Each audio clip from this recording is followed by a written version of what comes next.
August 3 ഞായറാഴ്ചയാണ് big boss Malayalam season 7 തിരശീല ഉയർന്നത്. സോഷ്യൽ മീഡിയയിൽ വൈറൽ താരങ്ങളായ രേണു സുധി ഈ സീസണിൽ മത്സരിക്കാൻ എത്തിയിട്ടുണ്ട്. രേണുവിൻ്റെ വലിയ രീതിയിലുള്ള സോഷ്യൽ മീഡിയ റീച്ചിനെ കുറിച്ച് മത്സരാർത്ഥികൾക്ക് നല്ല ശതമാനം ആളുകൾക്കും ബോധ്യമുണ്ട്. അതിനായി തന്നെ രേണുവിനെ എതിരാളിയായി കാണുന്നവരും ഉണ്ട്.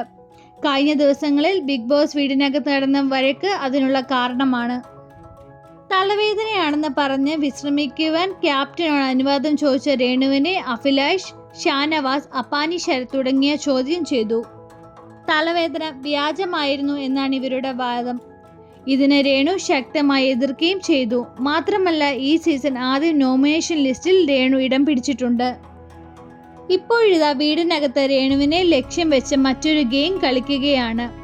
ഗായകനായ അക്ബർ ഖാൻ മത്സരാർത്ഥികൾക്ക് ഓമന പേരുകൾ നിർദ്ദേശിക്കുവാൻ ബിഗ് ബോസ് അവസരം നൽകിയപ്പോൾ രേണുവിന് സെപ്റ്റി ടാങ്ക് എന്നായിരുന്നു അക്ബർ വിളിച്ചത്.